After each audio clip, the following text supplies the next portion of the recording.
Hello friends, നമുക്കിന്ന് നല്ല sweet റെസിപ്പിയായ carrot laddu ഉണ്ടാക്കിയാലോ.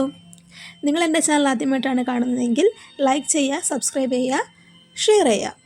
ഞാനിവിടെ എടുത്തിരിക്കുന്നത് ഒരു 3/4 കിലോ ക്യാരറ്റാണ്. ഇത് നല്ല രീതിയിൽ വൃത്തിയാക്കിയതിന് ശേഷം നല്ല രീതിയിൽ ഗ്രേറ്റ് ചെയ്തെടുക്കുക. ചെറുതായിട്ട് വേണം ഗ്രേറ്റ് ചെയ്തെടുക്കാൻ. നമ്മൾ തോരൻ വയ്ക്കാനൊക്കെ അരിയുന്ന രീതിയിൽ നല്ല രീതിയിൽ ഗ്രേറ്റ് ചെയ്തെടുക്കുക.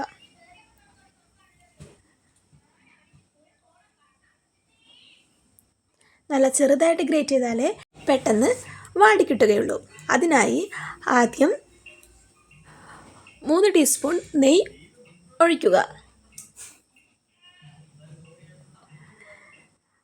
നെയ്യ് ചൂടായതിന് ശേഷം കാഷ്നട്ട് ചേർക്കുക. നല്ല രീതിയിൽ റോസ്റ്റ് ചെയ്തെടുക്കണം. കരിഞ്ഞു പോകാതെ നോക്കണം.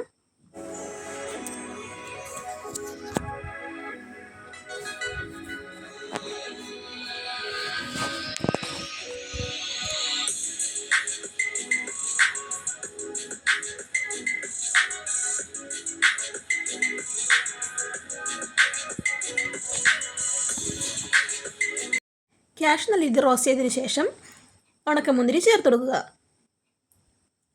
അതും നല്ല രീതിയിൽ റോസ്റ്റ് ചെയ്തെടുക്കുക.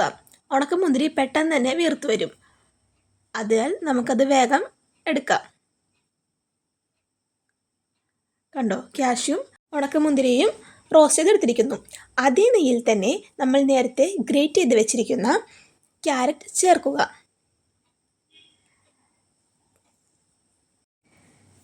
ഈ ക്യാരറ്റ് നെയ്യിൽ കിടന്ന് നല്ല രീതിയിൽ വേവണം.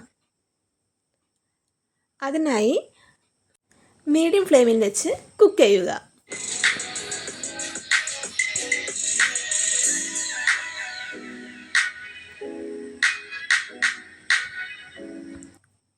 ആവശ്യത്തിന് നെയ്യ് കൂടി ആഡ് ചെയ്യുക. ഞാനിപ്പോൾ ഇവിടെ 1 സ്പൂൺ നെയ്യാണ് ആഡ് ചെയ്തേക്കുന്നത്. ഇതിൽ നെയ്യ് അല്പം കുറവായിരുന്നു. നല്ല കളറുള്ള ക്യാരറ്റ് വേണം എടുക്കാനായിട്ട്. എന്നാലേ ലഡു ആയതിനു ശേഷം നല്ല കളർ ഉണ്ടാവുള്ളൂ.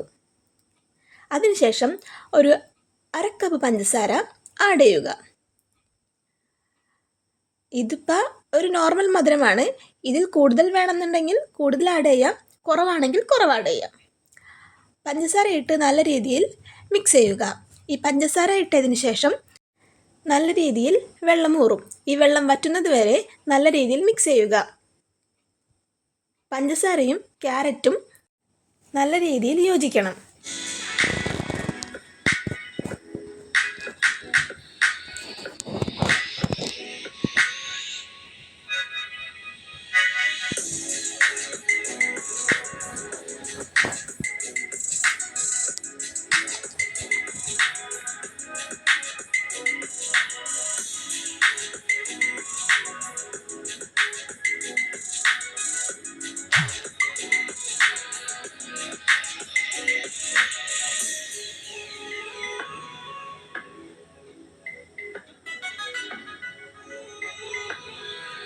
ഈ വെള്ളം നല്ല രീതിയിൽ വറ്റിയതിന് ശേഷം 1/2 കപ്പ് പാൽപ്പൊടി ആഡ് ചെയ്യുക.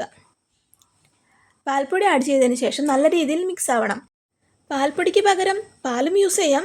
പക്ഷേ പാൽ യൂസ് ചെയ്യണമെന്നുണ്ടെങ്കിൽ തന്നെ വേറൊരു പാത്രത്തിൽ പാൽ നല്ല രീതിയിൽ വറ്റിച്ച് കുറുക്കിയെടുത്തതിന് ശേഷം വേണം യൂസ് ചെയ്യാനായിട്ട്.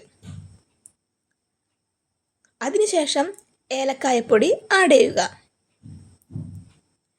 നമ്മുടെ ആവശ്യാനുസരണത്തിന് വേണം ഏലക്കായ ആഡ് ചെയ്യാൻ. നല്ല രീതിയിൽ വഴറ്റുക. പാൽപ്പൊടി ഇട്ടാലും നല്ല രീതിയിൽ ഇതിൽ നിന്ന് വെള്ളമൂറുന്നതാണ്. വെള്ളമെല്ലാം വറ്റി നല്ല കുറച്ച് ഡ്രൈ ആവുന്ന രീതിയിൽ വേണം ക്യാരറ്റ് എടുക്കാനായിട്ട്.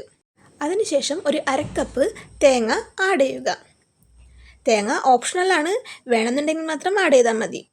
കൂടെ കുറച്ച് കാഷ്യൂം കൂടി ആഡ് ചെയ്താൽ ടേസ്റ്റ് കൂടുതലായിരിക്കും.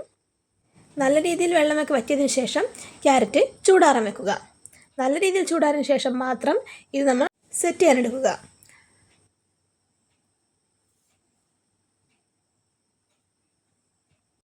ഈ മിക്സിൽ നിന്നും കുറച്ചീശെ എടുത്ത് നല്ല രീതിയിൽ ലഡുവിൻ്റെ ഷേപ്പിൽ എടുക്കുക.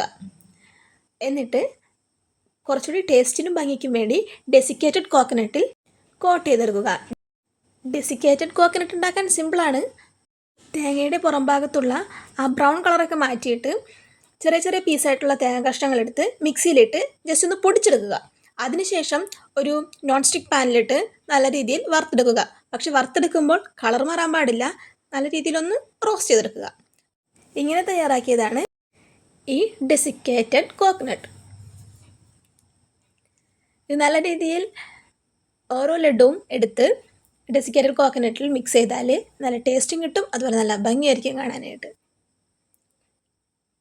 അതിനുശേഷം നമ്മൾ റോസ്റ്റ് ചെയ്ത് വെച്ച ക്യാഷ്യൂസും റൈസിൻസും എടുത്ത് ഡെക്കറേഷൻ ചെയ്യാം.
നമുക്ക് ഏറ്റവും എളുപ്പത്തിൽ ഉണ്ടാക്കാൻ പറ്റിയ രീതിയിലാണ് ഞാനിതിവിടെ കാണിച്ചിരിക്കുന്നത്. ഏറ്റവും സിമ്പിളായിട്ട് ഉണ്ടാക്കാൻ പറ്റിയ മധുരപലഹാരമാണിത്. ഈ ക്യാരറ്റ് ലഡു നല്ല നല്ല നല്ല സോഫ്റ്റാണിത്. ഇത് കാണുമ്പോൾ തന്നെ അറിയാം, നല്ല നല്ല രീതിയിലുള്ള സോഫ്റ്റാണിത്. നിങ്ങളെല്ലാവരും ഇതൊന്ന് വീട്ടിൽ പരീക്ഷിച്ച് നോക്കണം. ഇത് ഒറ്റ പ്രാവശ്യം വീട്ടിലുണ്ടാക്കിയതിന് ശേഷം നിങ്ങൾ വീണ്ടും വീണ്ടും ഉണ്ടാക്കും, അത്രയ്ക്കും ടേസ്റ്റാണിത്.